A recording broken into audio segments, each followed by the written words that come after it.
podcast di 17 perbincangan santai dengan satu tokoh pada sore hari ini nih ya, dengan 17 pertanyaan kali ini dan bersama dengan Kang Edut Badrudin ya. Selamat sore. Selamat sore, Mas Oke. Benny. Dan pada kesempatan kali ini saya ingin bertanya dengan Kang Edut nih. Sebenarnya background dari Kang Edut sendiri itu seperti apa sih, Kang? Kalau saya pendidikan sebenarnya terakhir di Fakultas Hukum. Oke. Saya mengambil jurusan pidana, Oh, pidana. Oke. hukum pidana, kekhususannya sehingga lebih banyak juga berhubungan dengan hukum tata negara.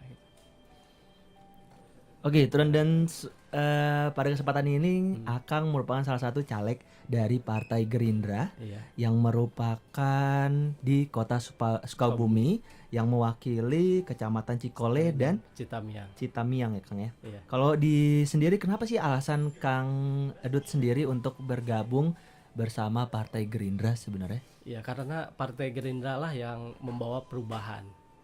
Dari Oke. dulu saya sebenarnya tidak tertarik dengan partai, bergabung menjadi seorang politisi, Oke. kemudian menjadi aktivis partai gitu. Tapi ketika Gerindra ini berdiri 2008, saya langsung bergabung. Oke. Biasanya kalau diajak-ajak ke partai saya nggak mau dulu. Kalau jadi aktivis partai ya. Iya. Tapi tahun 2008 ketika partai ini berdiri, saya langsung bergabung karena saya yakin partai ini bisa membawa secerca harapan bagi bangsa ini untuk melakukan perubahan yang lebih mendasar gitu. Oke. Karena kembali kepada Undang-Undang Dasar 45 yang asli lah gitu ya. Dan kalau misalnya kenapa harus pada tahun 2004 nanti Akang berjuang bersama-sama dengan Partai Gerindra untuk di Kota Sukabumi? Alasannya kenapa, Kang? Ya, dulu sih saya berpikir saya hanya ingin menjadi seorang yang mendukung partai ini menjadi besar saja. Oke. Nah, sekarang saya pikir kenapa tidak perjuangan itu dilakukan oleh saya sendiri gitu. Oke. Jadi kalau tagline-nya Partai Gerindra itu kalau bukan kita siapa lagi, kalau bukan sekarang kapan lagi gitu. Oke. Itu yang menginspirasi saya. Ya udah, saya 2014 ini harus maju menjadi caleg dari Partai Gerindra, berjuang bersama Gerindra melakukan perubahan untuk Indonesia, khususnya di Kota Sukabumi, Jawa Barat. Oke, dan kalau misalnya pasti kan kita mengetahui bahwa ada tahap-tahapnya Akang menjadi salah ini dan ditetapkan sebagai DCT dari Partai Gerindra. Itu bagaimana bisa langsung terpilih dan memang ribet nggak sih sebenarnya untuk gabung di Partai Gerindra sendiri kalau menurut Akang sendiri? Dari dulu sebenarnya malah nggak ribet. Nggak ribet? Dulu tahun 2008 saya masuk anggota partai itu gampang banget gitu. Kartu anggota itu dikirim dari pusat waktu itu, daftarnya pakai online gitu. Oke. Itu paling gampang sekali gitu. Jadi saya tunggu beberapa hari, ternyata sudah ada kartunya. Oke. Dan dalam perjalanan itu akhirnya saya coba bergabung 2009. Saya bantu di waktu pemilu 2009 itu sebagai sekretaris Bapilu di Kota Sukabumi. Oke. Kemudian direkrut menjadi pengurus DPC Partai Gerindra. Oke, dan jadi kalau dibilang memang inovasi-inovasi yang dilakukan oleh Partai Gerindra yang bikin Kang Edut sendiri tertarik gitu ya? Ya, tertarik. Kebetulan saya juga punya background di komunitas kreatif. Oke. Saya lihat juga di teman-teman di Gerindra ini sangat kreatif sekali gitu. Makanya saya dulu awalnya sih bergabung di organisasi sayapnya di TIDAR, Tunas Indonesia Raya. Kebetulan sampai sekarang juga masih menjabat sebagai ketua TIDAR Kota Sukabumi dari tahun 2009.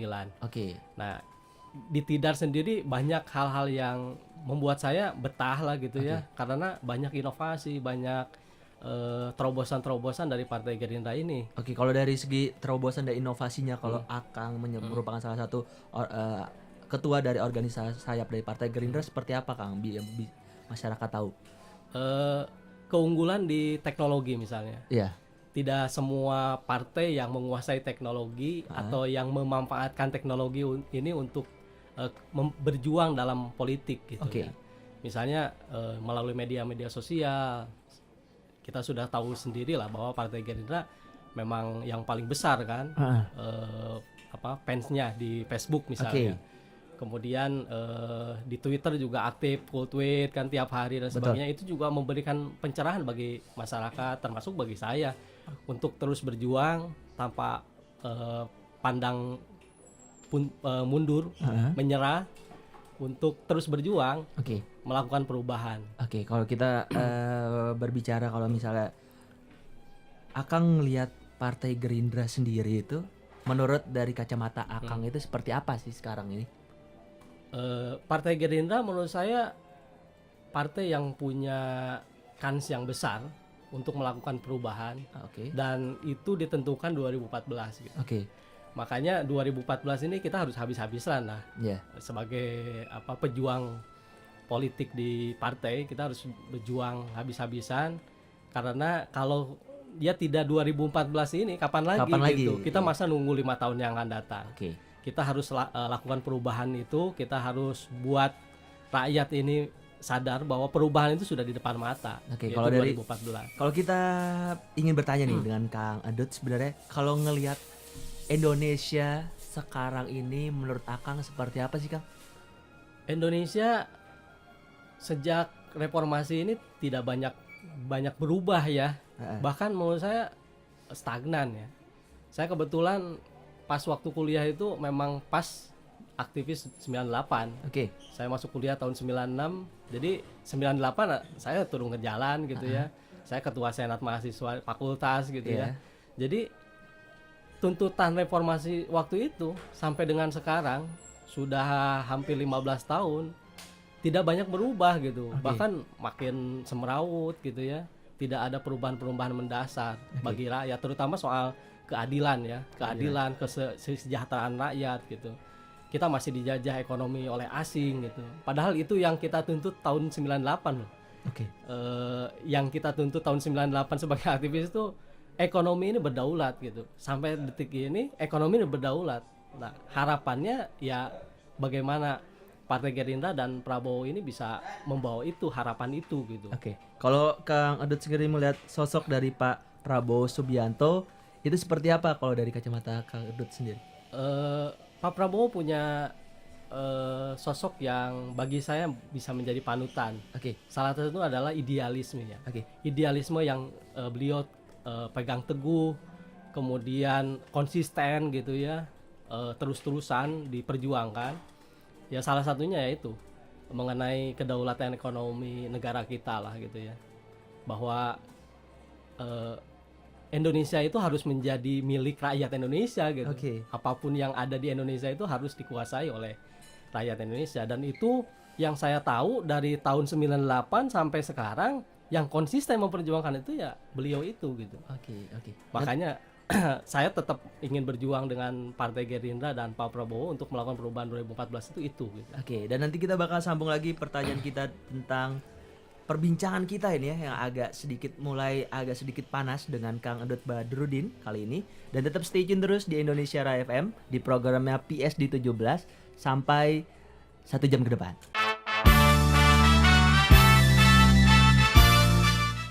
Programnya PSD 17, perbincangan santai dengan satu tokoh dengan 17 pertanyaan pada sore hari ini bersama dengan Kang Adut Badrudin yang merupakan caleg dari Kota Sukabumi, Dapil 1 dengan nomor urut 10 nih ya. Dan kita bakal nanya lagi tentang permasalahan yang ada di Kota Sukabumi, khususnya di Dapil 1 itu yang mencangkup Kecamatan Cikole dan Citamiang. Itu apa sih Kang sebenarnya? Dapil Cikole Citamiang itu adalah pusat kota ya. Jadi pusat kalau kota. Kota Sukabumi itu pusat kotanya ya di Cikole Citamiang. Jadi di sanalah pusat pemerintahan saat ini ya. Pusat pemerintahan saat ini, kemudian juga pusat ekonomi. Jadi pusat keramaian lah, pusatnya Kota Sukabumi itu ya di Cikole Citamiang itu. Jadi permasalahannya banyak sekali karena di pusat. Jadi mulai dari misalnya PKL, kemudian juga dari penataan lingkungan kota gitu ya. Kemudian juga ada di bidang ekonomi dan pendidikan. Contoh misalnya di bidang ekonomi masalah-masalah UKM. Banyak UKM yang banyak keterbatasan. Kemudian karena di kota pengangguran juga banyak gitu ya. Jadi tidak aneh misalnya banyak juga usia-usia produktif itu masih nganggur, masih belum punya pekerjaan tetap lah dan sebagainya. Jadi sebenarnya kalau di daerah kota itu memang klasik lah permasalahan-permasalahan seperti itu gitu. Nah ini harus dipecahkan gitu ya, agar Sukabumi ke depan itu bisa lebih maju ya, lebih nyaman, lebih enak, lebih sejahtera lah gitu ya. Terutama warga yang berdomisili di daerah perkotaan itu gitu. Tentunya itu akan berbeda misalnya dengan dapil yang lain untuk pengelolaannya. Seperti misalnya dapil yang lain tanahnya masih luas gitu ya. Jadi kalau ngomongin masalah ketahanan pangan misalnya, ya memang tanahnya masih luas kan gitu. Nah, bagaimana ketahanan pangan di kota Sukabumi di dapil 1 misalnya Cikole Citamiang itu karena di daerah perkotaan. Jadi kalau kita mau bikin program ketahanan pangan ya harus menyesuaikan gitu ya. Jadi misalnya di pekarangan rumah dan sebagainya seperti itu. Kalau dari segi cara mengatasinya itu seperti apa sih Kang kalau menurut Akang sendiri? Saya punya keyakinan satu sebenarnya. Kita harus punya kreativitas dalam memecahkan semua permasalahan ini. Jadi pendekatannya kreatif dan partisipatif masyarakat. Jadi bukan top down dari pemerintah gitu ya. Pemerintah punya program yang bagus dipaksakan kepada masyarakat, tapi juga harus kreatif, kemudian juga partisipatif gitu. Karena apalagi karakter kota ya. Karakter kota itu kan mereka pendidikan juga sudah mulai tinggi gitu ya. Rata-rata di kota Sukabumi kan sudah SMA lah ya. Jadi SMP, SMA gitu. Jadi pendekatannya juga harus partisipatif. Jadi tidak bisa langsung misalnya satu program itu dipaksakan oleh pemerintah kepada ini. Tapi pendekatan kreatif itu bagi saya yang penting gitu. Bukan hanya warganya yang kreatif, tapi pemerintah juga harus kreatif menyelesaikan masalahnya. Kalau dari segi pemerintahan kota Sukabumi sendiri sekarang ini, menurut Akang sendiri apa yang kurang, apa yang sudah dilakukan, bagaimana? Banyak yang sudah dilakukan oleh pemerintah kota ya. Berbagai program-programnya juga bagus. Terbukti misalnya di bidang pendidikan, di bidang kesehatan itu lumayan bagus gitu ya. Pendidikan seperti SD aja sudah ada SD CBM misalnya ya, itu bagus, kualitasnya bagus. Kemudian SMP juga kualitasnya bagus, SMA kualitasnya bagus lah untuk tataran kota Sukabumi ya. Jadi banyak juga misalnya pelajar-pelajar di Kabupaten Sukabumi itu sekolahnya di kota gitu ya, karena memang kualitasnya bagus. Secara kesehatan juga udah bagus. Kalau dari segi kekurangannya? Nah, yang saya perhatikan selama ini kelemahan pemerintah kota itu dalam pengelolaan di perdagangan. Pemerintah kota itu punya visinya 3 penekanannya. 1 di bidang pendidikan, kedua kesehatan, ketiga perdagangan. Nah kalau soal pendidikan kesehatan udah maju lah, tapi soal perdagangan ini belum punya program-program yang jitu gitu. Yang bisa memberikan sebuah tawaran inovasi, program-program yang kreatif untuk mengungkit sektor perdagangan ini sehingga bisa mensejahterakan rakyat. Kalau dari segi perdagangan sendiri, apa sih komoditi yang memang plus di Sukabumi itu apa sih Kang sebenarnya? Ya secara komoditas memang kota Sukabumi kan tidak punya lahan itu ya.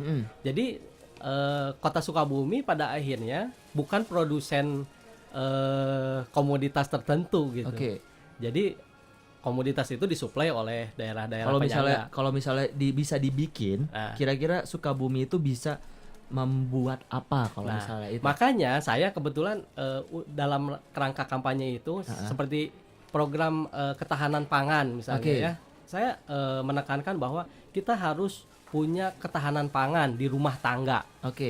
Nah, karena begini, menurut data BPS, angka inflasi itu di kota Sukabumi banyak ditentukan item besarnya itu ya, nilai yang paling besar menyumbang inflasi di kota Sukabumi itu adalah seperti cabai gitu ya. Jadi bawang putih gitu ya. Dan itu yang kenapa sampai inflasinya tinggi karena tidak diproduksi atau dihasilkan oleh kota Sukabumi. Nah, kalau misalnya dari yang tadi cabai, bawang putih, kalau misalnya di Sukabumi itu bisa nggak sih sebenarnya buat cabai untuk ditanam sendiri? Itu bisa. bisa Nah, sebenarnya. bisa. Nah, tentunya harus disesuaikan dengan kondisi di kota. Nah, makanya pendekatan saya misalnya sosialisasi kepada masyarakat, mengajak kepada masyarakat untuk membudayakan penanaman di pekarangan rumah dengan metode yang relatif tidak menyita tanah. Misalnya dengan sistem hidroponik, kita fasilitasi lah beberapa tempat di kelurahan di Citamiang kita fasilitasi gitu ya, untuk dibimbing, ada workshopnya, kita kasih pemahaman, pelatihan bagaimana membuat hidroponik sistem yang dari bahan-bahan plastik bekas, botol-botol bekas itu bisa jadikan media tanam, dan itu tidak pakai tanah karena hidroponik pakai air ya, pakai nutrisi, dan itu perkembangannya cukup bagus. Dan saya sudah menyampaikan bahwa satu batang itu, satu pohon cabai itu bisa 10-20 sekali panen. Kalau dari respon dari masyarakat sendiri dengan inovasi-inovasi yang dilakukan oleh Kang Edut dan kawan-kawan seperti apa? Sangat tertarik mereka. Mereka semangat untuk itu. Bahkan mereka minta dibimbing terus gitu ya. Bahkan mudah-mudahan nanti ke depan dalam beberapa bulan ini makin banyak daerah-daerah yang bisa kita jangkau untuk edukasi ini gitu ya. Sehingga bisa merasakan gitu ya. 3 bulan, 4 bulan yang akan datang mereka sudah swasembada cabai lah. Jadi kalau mau nyambel nggak usah beli ke pasar, ke warung lah, tinggal panen sendiri gitu ya. Kalau dari visi dan misi Kang Edut sendiri untuk pencalekan nanti pada 2014 itu seperti apa, Kang? Saya sudah bikin buku ini. Jadi saya itu apa, Kang? Ini buku informasi mengenai visi, misi dan program perjuangan yang saya akan perjuangkan ketika menjadi diberikan amanah oleh rakyat, terpilih jadi anggota DPRD Kota Sukabumi gitu ya. Di sini ada saya sudah bikin 6 program aksi. Kemudian karena saya nomornya nomor 10, saya bikin ada namanya 10 komitmen politik gitu. Jadi selain ada 6 program aksinya dari Kang Edut, dan juga ada 10 komitmen politik. Kira-kira apa, Kang, dari 6 program aksi itu dan 10 komitmen yang ingin Akang sampaikan? Seperti apa sih sebenarnya di dalamnya? Kenapa sih saya ini dulu ya? Kenapa sih dibedakan? Ada 6 program aksi dan ada 10 komitmen politik. Yang 6 program aksi ini itu sifatnya yang melekat pada fungsi dan tugas sebagai anggota DPRD. Yaitu fungsi legislasi, budgeting dan pengawasan. Jadi, fungsi anggota DPRD ini saya tuangkan dalam perjuangan di 6 program aksi. Nah, sedangkan 10 komitmen politik yang saya susun itu di luar tugas pokok anggota DPRD yang tadi, yang 3 fungsi itu. Di luar itu, tapi bisa dilakukan oleh seorang anggota DPRD untuk memberikan kemajuan bagi Kota Sukabumi gitu secara umum, di luar fungsi yang tadi gitu. Tapi karena sebagai anggota DPRD dia punya akses, dia punya fasilitas dan sebagainya, itu bisa dipergunakan, dan itu akan dilakukan di 10 komitmen politik saya gitu. Jadi kalau dari 10 komitmen yang ditawarkan kepada masyarakat Kota Sukabumi, itu kira-kira apa sih yang bikin Kang Edut sendiri harus membuat 10 komitmen ini yang nantinya menjadi tanggung jawab Kang Edut oleh masyarakat? Karena begini, sudah umum barangkali ya, lumrah. Kalau udah jadi mah lupa katanya kan gitu, poho lah cenah.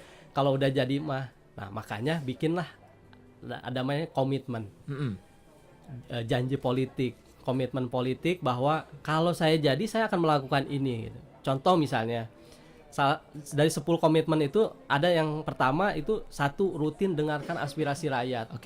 Biasanya anggota dewan itu dengerin aspirasi rakyat itu pertama kalau reses. Yang kedua kalau di demo. Jadi kalau ada orang demo baru dengerin aspirasi. Atau kalau reses, itu pun kalau benar resesnya gitu. Ini resesnya cuma ngabisin anggaran, beres, aspirasinya nggak diserap. Nah, apa komitmen saya dalam mendengarkan aspirasi itu? Saya akan rutin, saya janji 1 bulan itu saya minimal 2 kali akan ada forum rembuk warga. Saya ketemu warga, saya gali apa sih di luar reses gitu. Ya reses mah udah agenda agenda rutin sebagai anggota dewan gitu. Betul. Ya. Di luar itu tiap bulan 2 kali sebulan itu saya turun, saya ngobrol dengan warga. Jadi bukan hanya ketika reses saja, reses saja, sama demo aja dengan aspirasi gitu. Karena aspirasi masyarakat terus berkembang kan, dinamis gitu ya. Kita harus mengakomodir semua pihak gitu. Jadi yang kedua misalnya kawal aspirasi rakyat dalam APBD. Nah, selama ini aspirasi rakyat itu kan ada dalam APBD kan? Betul. Kalau memang mau dilaksanakan ya APBD, karena itu ya harus dibiayai oleh APBD. Kalau nggak dimasukin di APBD nggak bakal direalisasikan kan gitu ya. Nah, selama ini anggota DPRD itu hanya memperjuangkan ketika pembahasan APBD-nya, rancangan APBD-nya. Tidak pernah dia hadir di musrenbang kelurahan. Dia tidak pernah hadir di musrenbang kecamatan. Betul. Gitu. Nah, saya kalau jadi, saya akan dari musrenbang kelurahan, kecamatan, forum-forum FGD di pemerintah. Betul. Yang memungkinkan anggota dewan hadir. Betul. Saya akan hadir gitu, mengawal. Jadi kalau misalnya dari kelurahan itu mengusulkan ini, di RW kan mengusulkan di kelurahan, di musrenbang kelurahan mengusulkan program. Saya akan kawal gitu. Jangan sampai nanti masuk ke kecamatan dicoret gitu. Ya kalau saya sudah 3 tahun ini saya mengikuti. Kebetulan di setiap musrenbang Kota Sukabumi saya diminta untuk nandatangan berita acara BAP ya. Terus hasil musrenbang kota. Saya udah 3 tahun dan saya sudah mengalami 3 tahun itu. Setiap tahun aspirasi rakyat, program-program yang rakyat ajukan di musrenbang, kelurahan, kecamatan itu hampir sama. Kesimpulannya apa? Kesimpulannya bahwa program ini tidak pernah diakomodir. Karena kalau program ini udah diakomodir, ngapain dia ngajuin lagi kan? Iya, betul. Gitu. Jadi kenapa kok tiap tahun programnya itu lagi gitu ya? Itu karena memang tidak diakomodir gitu. Nah makanya nanti kita akan kawal. Itu dari musrenbang kelurahan gitu ya, sampai kecamatan, sampai dengan kota.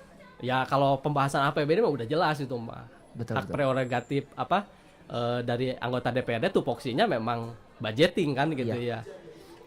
Kemudian yang ketiga transparansi kinerja dan keuangan anggota DPRD. Nah ini saya akan publikasikan. Seminggu ini saya mau ngerjain apa gitu. Saya rapat di mana, hasilnya apa, saya publikasikan. Nanti di media online, yang bisa diakses kapanpun lah gitu ya, termasuk keuangan saya. Jadi kalau saya gajinya sekian, saya kasih bahwa saya gajinya sekian, saya dapat uang perjalanan sekian dan sebagainya. Program yang dibiayai oleh pemerintah yang saya dapat ya ini, saya akan pertanggungjawabkan itu. Kalau memang saya tidak bisa pertanggungjawabkan, saya akan balikan lagi uang itu gitu ke kas negara gitu, karena itu kan bukan hak saya gitu. Betul. Itu komitmen politik yang ketiga. Yang keempat, saya akan fasilitasi kegiatan pemuda dan komunitas kreatif. Pemuda ini sebenarnya di Kota Sukabumi itu potensinya besar. Kenapa selama ini tidak berkembang? Karena kita tidak pernah support. Komunitas kreatif Sukabumi itu banyak. Kebetulan saya ketua asosiasi Bumi Kreatif, Sukabumi Creative Association. Di sana berkumpul banyak ngebina teman-teman komunitas kreatif banyak. Kenapa selama ini mereka tidak bisa berkembang? Mereka selalu curhat, tidak pernah disupport oleh pemerintah. Contoh, ketika mereka mau bikin kegiatan di area publik, di gedung-gedung pemerintah, mereka harus izin, mereka harus bayar. Kalau saya jadi anggota dewan kan kenapa enggak? Udah, kita usahakan, kita perjuangkan ada kebijakan untuk komunitas kreatif tertentu yang memang harus ada insentif, kita kasih insentif, nggak usah bayar. Contoh komunitas pertunjukan seni, selama mereka belum bisa menjual tiket untuk membiayai produksi mereka, untuk membiayai gedung, ya pemerintah harus kasih insentif. Gimana caranya mereka bisa tampil? Pembiayaan itu kita hilangkan, kita insentif gitu. Nah selama ini nggak pernah ada itu gitu. Jadi kita butuh inovasi buat kegiatan pemuda dan komunitas yang lebih kreatif dong gitu. Kemudian ada sepak bola. Nah Sukabumi itu ada namanya klub Persi. Nah Persatuan Sepak Bola Kota Sukabumi itu Persi. Zaman dulu tahun 80-an, 70 80 itu terkenal Persi itu. Oke. Jadi ngelawan PSSI lah dulu, timnas itu berapa kali masih bisa. Karena besar gitu. Sekarang ada di divisi 2. Divisi yang amatir di bawah gitu. Nah, saya punya keyakinan sebagai anggota dewan tuh punya fasilitas, punya akses yang bisa dipergunakan. 5 tahun yang akan datang Persi ini ya minimal divisi 1 lah, kalau nggak divisi utama. Itu harus jadi target. Kalau perlu ya masuk Liga LSI lah kan gitu. Yang sekarang ya. Seperti itu gitu. Itu yang kelima. Misalnya yang keenam kita bantu fasilitasi pelaku bisnis UKM. Nah ini membantu akses informasi, jaringan, peluang investasi, fasilitas lain. Informasi ini jarang diterima oleh UKM. Banyak program pemerintah bagus gitu ya. Tapi selama ini tidak sampai ke UKM itu. Secara keseluruhan. Kenapa? Ya saya juga UKM, saya juga wirausaha lah gitu ya. Saya punya usaha kecil-kecilan. Istilahnya jarang juga kalau saya nggak datengin ke pemerintah, saya nggak tahu ada program apapun gitu. Jadi ini akses ini harus kita kasih. Program-program mengenai UKM tuh kita harus terbuka lah, transparan, ajak sebanyak mungkin lah gitu ya. Kemudian ada lagi nih pelaksanaan APBD. Kita dorong swakelola lah. Banyak program-program APBD ini dilakukan oleh dinas. Itu yang penting mah jalan, yang penting mah cair, yang penting mah programnya terlaksana, budgetnya terserap cenah gitu ya. Efektivitasnya 0. Saya nggak nyebut 0 ya. Cuman pertanyakan gitu ya. Jadi kalau misalnya gini, program untuk komunitas kreatif, ya dilaksanakan oleh orang kreatif, kan mereka tahu kebutuhannya apa gitu. Daripada sekarang dipaksakan oleh pemerintah, ternyata ada butuh, nggak butuh kata komunitasnya kan ya masalah. Jadi kalau hal-hal yang berhubungan dengan komunitas dan elemen masyarakat tentu udah kasih masyarakat apa keinginannya. Jadi, pemerintah hanya akomodir program besarnya. Kira-kira ya yang dibutuhin masyarakat ya dikasih, bukan yang nggak dibutuh nggak usah. Nggak usah. Jadi ya selama ini kan gitu, pemerintah punya program bagus gitu. Ya masyarakatnya nggak butuh. Gitu, jadi nggak sinkron gitu. Kemudian awasi pelayan Pemkot lah ya itu seperti biasa. Kemudian ajukan raperda pro rakyat. Saya punya komitmen, karena saya perhatikan selama 5 tahun ini DPRD Kota Sukabumi ini mandul, punten. Kenapa? Berapa sih raperda inisiatif DPRD yang jadi perda gitu? Berapa sih anggota DPRD yang sekarang itu mengajukan raperda hasil inisiatif anggota dewannya gitu? Yang pro rakyat terutama. Nah, saya kalau jadi, saya punya target 1 tahun itu saya menalurkan 1 raperda lah. Ini raperda penting loh. Tahun depan ini raperda lagi.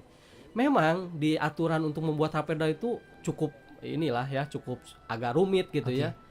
Tapi kalau kita tidak punya komitmen, tidak punya kemauan, ya nggak bakal terlaksana gitu. Makanya saya punya komitmen, setiap tahun kita punya, saya usulin bikin raperda lah gitu ya. Kenapa? Ya cuman 5 tahun berarti cuman 5 raperda kok. Sedikit lah gitu ya. Kenapa kok kita nggak bisa gitu. Kalau dilihat dari raperda pro rakyat, sebenarnya raperda pro rakyat yang seperti apa sih Kang yang bakal diajuin? Misalnya kalau setiap tahun itu 1, otomatis ada 5 raperda yang bakal akan ajuin nanti seperti apa gitu. Contoh misalnya kayak Sukabumi ini sudah mulai dikenal sebagai sekarang ada pernyataan-pernyataan sinis gitu ya. Kota Sukabumi ini jadi kota ruko gitu. Kenapa? Berdirilah banyak ruko gitu ya. Dan itu menghilangkan heritage Sukabumi. Jadi banyak bangunan-bangunan peninggalan Sukabumi yang lama, karena bagaimanapun Sukabumi itu dulu adalah basisnya Belanda dulu. Jadi orang-orang Belanda tuh tinggal di Sukabumi gitu. banyak bangunan-bangunan yang peninggalan dulu yang udah 100 tahun yang lalu itu sekarang udah mulai satu hilang gitu ya. Nah, kenapa ini satu kekayaan kita loh yang harus kita jaga. Dan itu bisa misalnya dengan kita ajukan raperda. Kita harus ada perlindungan. Kemudian saya lihat misalnya soal perlu ada raperda keragaman hayati. Kita punya kekayaan hayati. Banyak pohon-pohon yang besar yang menurut saya itu harus dilestarikan gitu. Jangan sampai seenaknya lah ditebang dan sebagainya gitu. Ada istilahnya tanaman-tanaman tertentu, pohon-pohon tertentu harus dilindungi. Ini nggak boleh ditebang gitu sampai kapanpun karena udah ratusan tahun. Ketika ratusan tahun akarnya udah kemana-mana. Jadi kalau dia mati, wah ekosistemnya hilang. Betul. Nah, hal-hal kayak gitu kan itu udah ada 2 raperda tuh. Betul. Kira-kira belum ada yang lain. Ini baru kan gitu. Oke. Apalagi kalau misalnya tiap 2 minggu sekali atau sebulan 2 kali saya datang ke masyarakat, saya perlu aspirasi tiap 2 bulan sekali, 1 bulan 2 kali. Jadi kira-kira bisa setahun itu bisa 5 raperda kalau dibikin Kang. Kira-kira loh. Kalau misalnya 2 minggu nggak mau juga, kasihan juga nanti ngomongin perda mulu kan gitu. Kapan ngelaksanainnya gitu. Betul, jadi ya udahlah cukup 1 lah setiap tahun gitu. Minimal lah ya. Minimal saya lah 1. Nanti dari fraksi yang lain atau dari anggota yang lain 1. Nah, jadi masalah. Tapi harus ada, kan kita ini dikasih kewenangan. Betul. Tupoksinya kita legislasi. Betul. Bukan hanya cuman ngebahas apa yang diajukan oleh pemerintah kota gitu kan. Pemerintah kota ngajuin raperda, kita cuman bahas doang. Jangan. Kita juga harus punya inisiatif. Ini loh raperda hasil kita bikin, ajukan ke pemerintah kota. Pemerintah kota ini kita bahas ini ya, kan gitu. Harus seperti itu kan gitu. Jangan cuman ngebahas doang. Jadi itu 10 komitmen politiknya. Terakhirnya itu adalah Kota Sukabumi ini penting untuk di branding lah. City branding ini harus di ini. Jadi Kota Sukabumi itu kota apa gitu. Nah, selama ini kan kota mochi katanya. Kemudian kota yang lain. Tapi branding yang jelasnya apa gitu kan kita belum. Makanya ini harus dibuat gitulah. Istilahnya ada semacam branding kota lah, memarketingkan kota. Jadi bukan tanggung jawab wali kota saja, tapi juga anggota DPRD itu harus juga ikut ikut membranding kota lah gitu ya. Memasarkan bahwa Kota Sukabumi itu layak untuk dikunjungi gitu. Kemudian pariwisatanya ini. Saya ngomong pariwisata, sebenarnya dari segi pariwisata sendiri Kota Sukabumi itu punya potensi apa sih Kang yang sebenarnya? Potensinya banyak. Seperti contoh, sekarang potensi yang selama ini Pemkot ini kan pegang bahwa objek wisata itu cuma 1 katanya. Padahal banyak. Pariwisata itu kan banyak. Misalnya gini, pariwisata religi. Di Kota Sukabumi itu banyak pesantren. Banyak gereja. Banyak tempat-tempat pendidikan. Keagamaan ya, Islam pesantren. Kemudian di Kristen juga ada. Banyak lah. Tempat-tempat itu. Itu wisata religius, wisata pendidikan. Kemudian ada wisata seni. Tiap tahun yang namanya Imlek itu ada pawai barongsai. Itu Sukabumi itu di Jawa Barat termeriah loh. Setelah Bandung, Bogor, Sukabumi. Jadi kalau barongsai, wah itu panjangnya minta ampun. Jadi itu bisa satu potensi. Dan seharusnya itu dijadikan ini. Nah, kalau ngambil dari visi saja, dari visi Kota Sukabumi, jasa pendidikan, jasa kesehatan, dan jasa perdagangan. Udah aja pariwisata pendidikan, pariwisata kesehatan, pariwisata perdagangan. Jadi orang datang ke rumah sakit itu bukan hanya untuk ngejenguk orang yang sakit atau cuman berobat, tapi jadi tempat wisata juga dong. Bahwa ke rumah sakit tuh nyaman, enak gitu ya. Kemudian perdagangan, pariwisata, wisata dagang. Contoh, orang tuh banyak mau investasi ke Sukabumi. Itu harus dikemas wisata bisnisnya seperti apa. Betul. Jadi orang interest untuk investasi dan sebagainya. Suka untuk bergabung di Kota Sukabumi. Nah, itu pengemasan pariwisata bisnisnya seperti apa? Pariwisata perdagangannya seperti apa?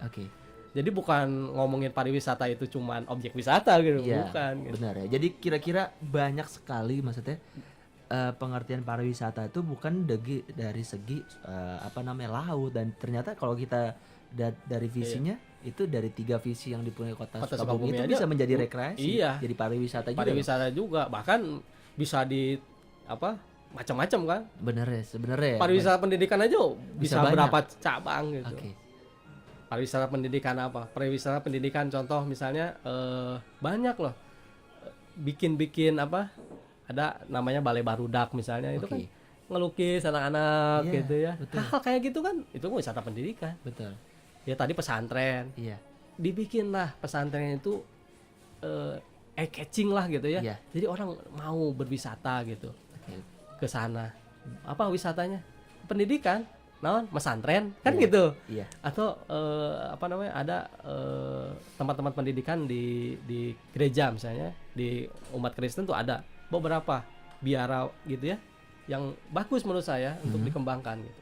Dan kira-kira itu memang kalau misalnya dari pemerintah kota dan juga dari legislatifnya sendiri itu bisa merealisasikan itu, otomatis kota Sukabumi menjadi salah satu kota yang bagus dong kalau gitu. Iya, kota bagus. Dan Sukabumi itu sebenarnya kalau diajak maju loh. Maju bisa. Contoh misalnya, kemarin kita ini sangat rindu dengan kereta dari Sukabumi ke Bogor. Dulu dikasihnya kereta jelek. Yeah. Kereta diesel mogok terus dan sebagainya. Kenapa? 5.000, 6.000 gitu kan tiketnya.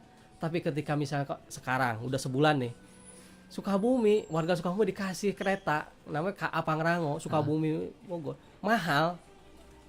Ekonominya aja 15.000. Eksekutifnya 35.000. Tapi jangan salah.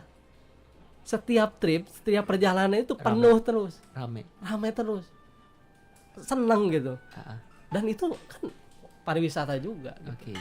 Jadi jangan sampai gini. Kemarin saya datang waktu di stasiun Bogor, waktu saya mau pulang ke Sukabumi, ada orang Bogor pengen naik kereta, cuman dia bolak-balik doang. Naik kereta, nyampe Sukabumi, dia balik lagi gitu. Iya. Dia nggak gini, dia datang pagi, nanti sore lah pulangnya. Ini enggak gitu. Kenapa?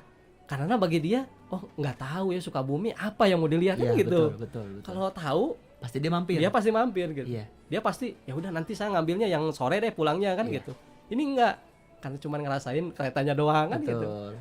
Nah ini seharusnya peluang-peluang ini ditangkap oleh pemerintah lah. Dan itu bukan hanya tanggung jawab wali kota, tanggung jawab kepala dinas, tapi juga tanggung jawab anggota dewan. Dan termasuk masyarakat semua. Masyarakat semua. Dan sahabat pendengar Indonesia Raya, perbincangan kita dengan Kang Endut kali ini memang sangat menarik. Dan buat sahabat pendengar yang ingin bertanya langsung kepada Kang Endut, bisa langsung aja ke Twitter kita di @indonesiarayafm. Kita masih banyak pertanyaan dan banyak perbincangan dengan Kang Endut kali ini, dan tetap stay tune.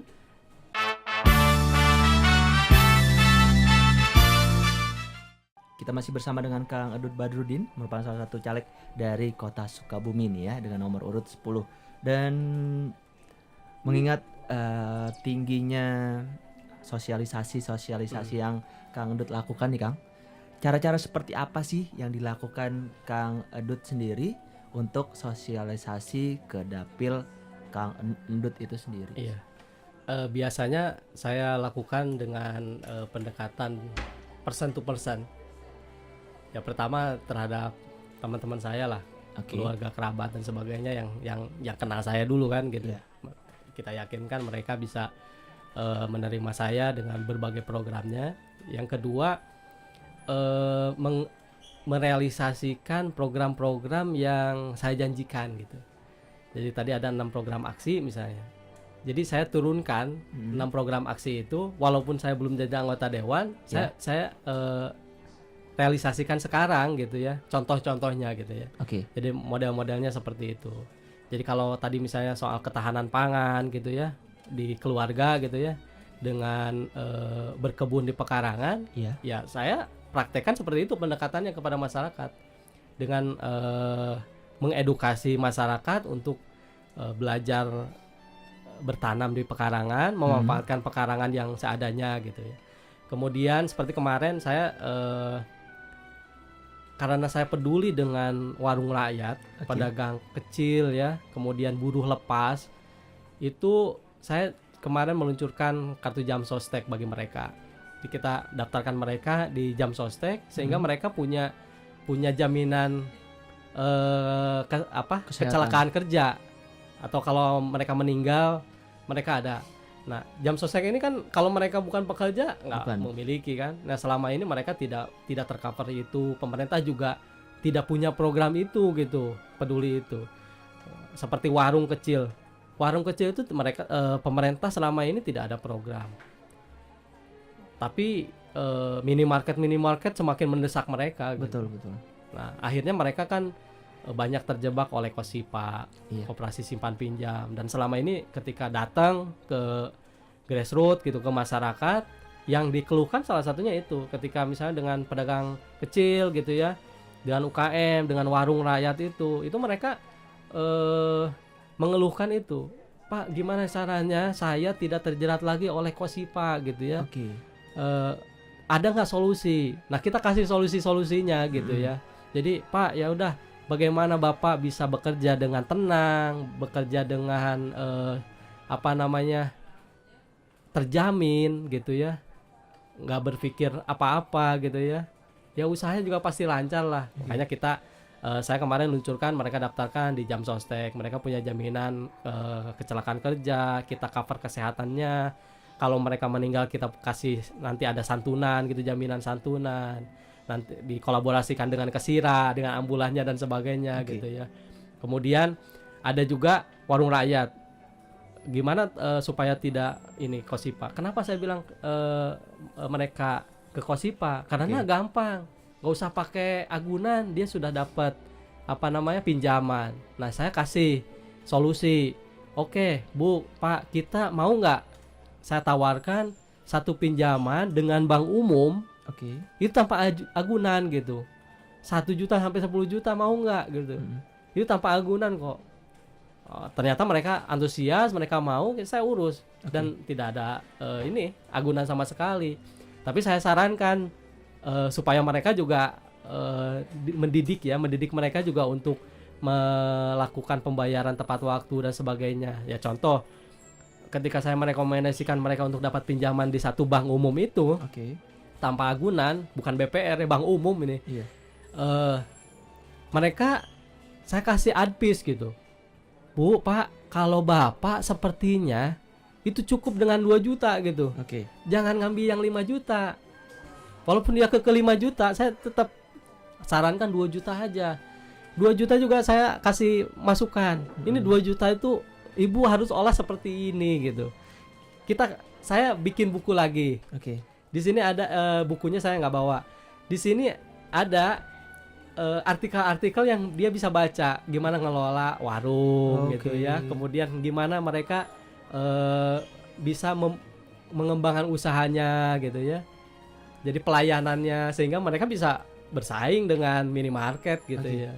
Kemudian bagi misalnya konter-konter handphone, kita kasih buku, ada buku ya itu selain bagaimana mengembangkan usaha, kemudian peluang-peluang usaha yang terkait dengan konter handphone misalnya gitu ya. Saya kasih buku ya ini. Jadi nanti kalau nulis pelanggan nomor handphone di sini supaya tercatat dengan rapi gitu kan.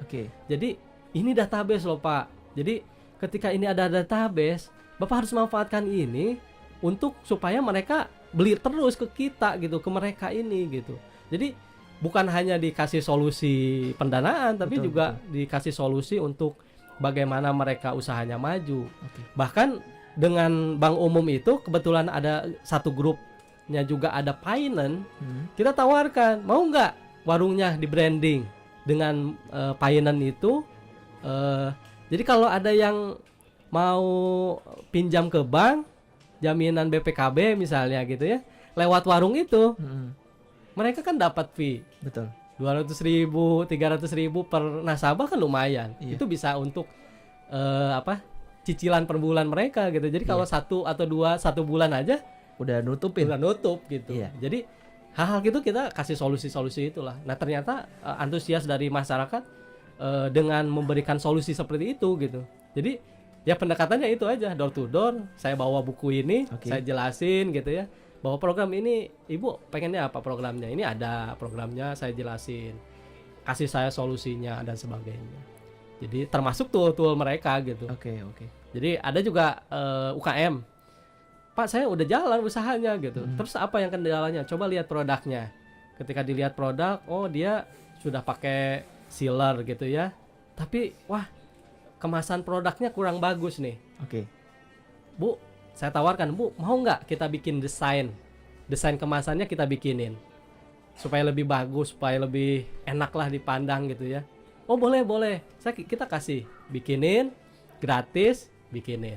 Kita bikin sampel 100 stiker, kita tempelin tuh di produk mereka. Oke. Ketika mereka sudah ini, Pak, kayaknya bagus nih. Ini gimana kalau mau sayap ini? Oke. Saya bilang, ibu datang dulu ke percetakan, silakan tanya dulu, tapi jangan dulu pesan. Saya bilang, tanya dulu ke percetakan itu kalau bikin seperti ini berapa dan sebagainya. Sok ibu, nanti hasil ibu ini kasih ngomong ke saya. Ketika ngomong, Pak, ternyata ada minimum order. Jadi ini bikin ini aja, ini 2 juta, 3 juta. Kalau saya punya uang segitu, buat apa buat stiker kayak gini? Saya modalin aja buat produk saya. Betul. Buat produksi gitu, bukan buat stiker. Terus gimana? Ya saya nggak mampu kalau gitu. Wah, kita kasih solusi lagi. Bu, bisa nggak kalau cuma 1 juta? Bisa nggak kalau 500.000? Mau nggak? Oh ya udah, kalau itu mau, kalau 1 juta mau. Kita bikinin. Tapi kontrak ya Bu, selama 6 bulan Ibu harus bikin. Jadi kalau habis bikin lagi ke sini. Jadi saya ada partner dengan teman-teman di komunitas percetakan, desain printing, ngomong gitu. Nih, ibu ini, UKM ini udah kontrak.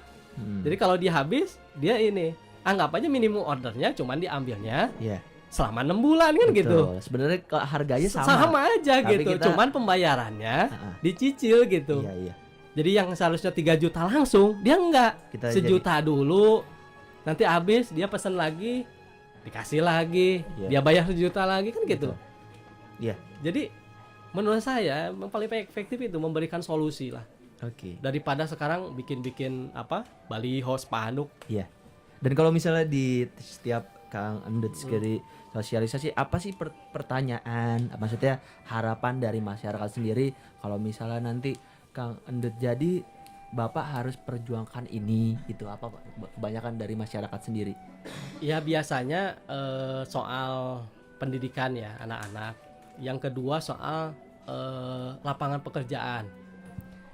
Ya tadi kalau datang ke warung-warung, biasanya warung-warung pedagang kecil gitu ya, yang keliling gitu, biasanya yang UKM gitu ya, biasanya soal permodalan gitu. Sebenarnya udah klasik lah sebenarnya mah permasalahan itu ya. Jadi kalau masalah pengangguran misalnya, saya suka balik tanya gitu, Bu, kenapa anaknya nganggur? Kenapa? Oh karena tidak punya keahlian. Oh ya udah, kalau nggak punya keahlian berarti kan kebutuhannya adalah di training. Betul. Mereka butuhnya apa gitu. Nah itu kita sesuaikan. Jadi kemarin saya ke satu daerah, satu lingkungan, ada anak-anak muda. Mereka sudah bekerja, cuman dia pengen ada aktivitas di lingkungannya lah gitu ya. Mereka udah ada yang kerja, walaupun ada yang setengah pengangguran gitu ya. Tapi belum jadi pekerja inilah full gitu ya. Jadi bekerja masih setengah semi inilah tetap gitu ya. Nah itu ketika ini apa sih yang dibutuhkan? Ini pelatihan dan sebagainya ya kita coba tawarkan. Bagaimana kalau melakukan kegiatan seperti ini? Ini kan bisa dilakukan Anda kerja, ini bisa dilakukan juga ini. Kalau yang belum kerja, intinya saya suka tekankan gitu. Intinya sebenarnya gini, tadi soal kreatif gitu. Saya bisa jamin kalau warganya kreatif, nggak ada pengangguran gitu. Kalau warganya kreatif apa aja kan? Istilah Sunda nama teu cicing gitu, kalau kreatif mah naon we diulik gitu. Bahasa Sunda nama gitunya. Jadi apapun kalau dia kreatif pasti dia akan melakukan sesuatu gitu. Dia nggak bakalan diem. Betul. Kalau udah nggak diem berarti kan bukan pengangguran gitu. Betul. Jadi makanya saya selama 3 tahun ini selalu mendorong ini budaya kreatif ini harus kita terus gemborkan kepada masyarakat gitu. Ayo kreatif, ayo kreatif, ayo kreatif. Karena kalau ke depan ini kan era kreatif gitu. Betul. Kalau pengen maju ya harus kreatif. Oke.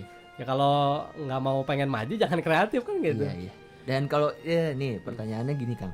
Kalau misalnya kita tahu kalau politik itu berhubungan dengan uang. Ya. Iya kan?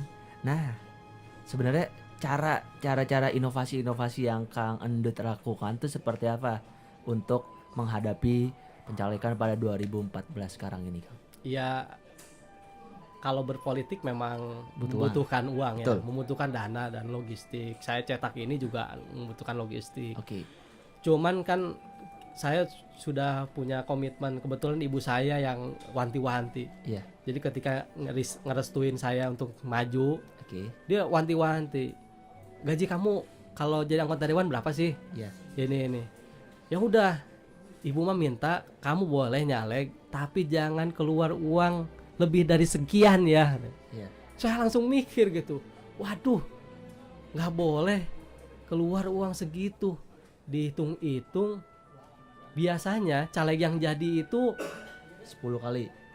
Enggak sih 10 kali, 5 kali lah. 5 kali lipatnya. Dari itunya. Dari nominal itu 5 kali lipat. Wah, gimana? Ya intinya tadi, saya harus kreatif, harus inovatif gitu. Jadi contoh kayak misalnya ini, media kampanye saya, kebetulan saya baru nyetak spanduk aja baru 4 lah. Kenapa? Karena saya melihat spanduk nggak efektif gitu. Saya mendingan ini.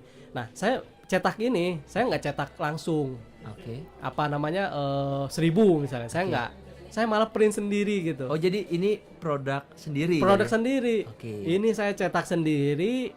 Alasannya sih saya pengen keluar dari hati aja gitu. Bahwa apa yang saya tuliskan ini yang memang dihayati oleh saya gitu. Jadi saya bikin biasanya 1 kali cetak, saya print di rumah gitu ya. Saya punya printer 2, saya print gitu ya. Itu 100 gitu ya. Akhirnya saya jilid sendiri gitu. Sama istri saya gitu kan, sama saudara saya udah jilid gitu kan. Stiker apa gitu ya. Gantungan kunci gitu ya. Nah, ini gantungan kunci, saya jualan gantungan kunci. Oh, jadi ini bikin sendiri jadi. Bikin sendiri. Sama teman-teman. Jadi sambil usaha gantungan kunci, nah, gimana caranya saya nggak modal ya? Saya harus jualan. Saya jualan, jadi ketika saya dapat untung, saya bikin buat saya sendiri gitu. Jadi hal-hal kayak gitu aja. Jadi ya itu kan meminimalisir. Betul. Jadi minimal bukan uang saya. Toh itu uang hasil kerja saya gitu ya. Jadi istilahnya kalau saya kerja hari ini dapat uang 100.000, ya saya akan membuat alat kampanye 100.000 gitu. Jadi kalau nggak kerja seperti itu ya saya nggak bakalan ini. Makanya saya coba melakukan inovasi gitu ya. Jadi, nah kayak ini, kenapa ada alasan yang sifatnya strategis sebenarnya menurut saya. Kenapa ini saya print sendiri, cetak sendiri gitu. Saya nggak print banyak langsung. Betul. Pasti kan kalau misalnya lebih efisien. Pasti. Kalau misalnya kita ngkosin ke orang 100 itu akan nggak usah capek-capek buat ngejilid sendiri, lebih efisien buat waktu dan memang harga itunya harganya pasti lebih murah. Betul. Jadi saya hitung-hitung misalnya kalau misalnya dicetak, anggaplah 1 juta gitu ya. Kalau saya cetak sendiri memang lebih besar, jadi 1.250.000 lah. Jadi lebih besar, lebih mahal gitu. Tapi ada keunggulannya. Saya bisa menyesuaikan. Jadi misalnya contoh, ketika saya bikin 6 program aksi, saya sebutkan program-programnya. Saya ketika sosialisasi ngobrol. Ternyata, Pak, bisa nggak program ini diperjuangkan oleh Bapak? Saya lihat, oh ya, belum masuk ya. Oh ya udah Pak, saya akan masukkan itu jadi perjuangan saya. Saya masukin, saya tinggal edit. Edisi besok saya cetak, udah baru kan? Udah edisi baru gitu. Aspirasi yang kemarin itu diterima, itu sudah ada besoknya gitu. Jadi kalau udah cetak 1.000, kita gimana mau nambahinnya gitu. Betul. Nah itu sih sebenarnya alasan-alasan simpelnya itu gitu. Jadi ya makin banyak yang saya masukkan di sini yang lebih bagus gitu. Jadi ketika saya suka ngomong, Bu, ini tolong dipegang, disimpan. Kalau saya nanti terpilih, datang aja bawa buku ini. Datang ke rumah saya, di sini ada biodata saya lengkap, rumah saya ada, nomor handphone, PIN BB, WhatsApp semua, email, alamat saya lengkap lah di sini gitu ya. Nggak ada yang tutup-tutupi, termasuk juga nomor handphone saya. Bawa aja. Dulu saya janji ini. Jadi tolong Pak realisasikan. Saya akan pegang janji. Karena ya ini udah tertulis. Bagi saya ditulis seperti ini juga bisa mengingatkan kan. Ketika misalnya mudah-mudahan nanti jadilah, insya Allah, amin. Oh, saya udah janji ini. Saya akan perjuangkan ini gitu. Jadi bukan udah jadi baru mau persiapan program apa yang kita perjuangkan. Udah ada dari awal gitu. Dan itu memang sangat kreatif yang dilakukan oleh Kang Endut nih. Dan ini memang di closing statement nih ya. Kita sudah di penghujung kebersamaan kita di PSD 17 ini ya. Dan ini salah satu yang agak sedikit sakral nih Kang ya. Misalnya nih, saya merupakan salah satu pemilih yang berada di Dapil Kota Sukabumi nih Kang ya. Pasti kan banyak sekali caleg-caleg yang berjuang karena kita ada 10 partai politik ya kan, atau 12 lah sekarang ini. Yang ngebedain antara Kang Endut sendiri dengan yang lain apa, dan alasan saya ini harus memilih Akang itu apa sebenarnya? Pertama, saya menjadi anggota DPRD Kota Sukabumi itu bukan mencari uang, bukan mencari jabatan. Karena bagi saya sendiri sudah cukup. Untuk membiayai saya sendiri, keluarga saya cukup. Jadi kalau saya jadi anggota dewan, ya saya memang akan kontribusikan terhadap masyarakat. Yang kedua, saya sudah punya program yang jelas. Jadi kalaupun misalnya nanti jadi, tinggal tagih janjinya gitu. Tinggal tagih program-programnya jelas. Yang ketiga, ke depan ini kita butuh orang-orang yang punya konsistensi dan kreativitas dalam membangun kota gitu. Tanpa itu kita akan seperti ini terus gitu. Sukabumi ya stagnan. Kalaupun ada peningkatan tidak sesuai, seharusnya bisa lebih percepatan. Ini seperti ini. Jadi kebetulan saya banyak di tempat, terutama 3 tahun ini saya ada di orang-orang kreatif, bersama-sama orang kreatif. Bukan apa-apa, saya ingin tertular oleh kreativitas mereka. Nah, ini butuh kreativitas. Jadi kalau pilih saya merupakan pilihan yang tepat. Karena apa? Ya saya ada di lingkungan orang-orang yang kreatif gitu. Sehingga bisa menelurkan program-program yang kreatif yang bisa mensejahterakan rakyat gitu. Jadi seperti misalnya yang DKI misalnya Jokowi, Ahok gitu ya. Kemudian juga di Bandung Kang Emil. Kebetulan saya di Provinsi Jabar itu dulu ada Komite Pengembangan Ekonomi Kreatif Jawa Barat. SK Gubernur, Ketua Komisi Pelaksananya Kang Ridwan Kamil. Saya pengurus wilayah. Saya pengurus komite itu di wilayah Bodenjur Suka, Bogor, Depok, Cianjur dan Sukabumi. Jadi dengan Kang Emil. Sekarang kan lihat sendiri kan Kang Emil diusung oleh Partai Gerindra juga gitu. Bagaimana Bandung setelah dipimpin oleh Kang Emil? Programnya sangat-sangat kreatif. Jadi kalau udah pakai kreativitas itu pasti majulah gitu, pasti enak lah. Dan yang dibutuhkan Sukabumi adalah orang-orang kreatif gitu. Dan saatnya orang-orang kreatif itu diberikan amanah untuk menjadi wakil rakyat, berjuang lah gitu. Itu kayaknya memang sangat tertarik kalau saya menjadi salah satu pemilih di Kota Sukabumi. Terima kasih. Dan saya punya kesempatan buat Akang untuk berkampanye dengan mengajak para sahabat pendengar yang ada di Kota Sukabumi yang nantinya pada 9 April 2014 mendukung Akang menjadi salah satu wakil rakyat mereka. Silakan Kang. Ya, kepada warga Kota Sukabumi, khususnya di warga Kecamatan Cikole Citamiang, saya sampaikan salam, semoga semua warga Kecamatan Cikole dan Citamiang ini diberikan kesehatan, kemajuan, dilancarkan rezekinya ya. Kemudian juga diberikan panjang umur, dosa-dosanya diampuni oleh Tuhan gitu ya. Ya mudah-mudahan itu anaknya soleh, pintar gitu ya. Saya doakan itu terus menerus, bukan apa-apa, karena itulah tujuan saya mencalonkan anggota DPRD itu agar warga Cikole dan Citamiang itu bisa sejahtera, anak-anaknya bisa punya pendidikan tinggi, kemudian juga bapak ibu usahanya bisa maju, usahanya tenang gitu ya, sehat gitu ya. Nah itu, jadi jangan lupa nanti tanggal 9 April 2014 coblos caleg Partai Gerindra nomor 10 Endut Badrudin. Mau salah deh. Oke, dan itu merupakan closing statement dari Kang Endut Badrudin pada kesempatan kali ini di PSD 17, dan terima kasih atas kehadiran Kang Endut pada hari ini. Semoga sama-sama masyarakat di Indonesia seluruhnya tertarik dengan apa yang telah dilakukan, dengan kreativitas yang dilakukan oleh Kang Endut Badrudin kali ini. Dan kemana-mana tetap stay tune terus di Indonesia Raya FM. Saatnya beraksi untuk Indonesia, dan saya Firgandi Pradantara pamit. Wassalamualaikum warahmatullahi wabarakatuh.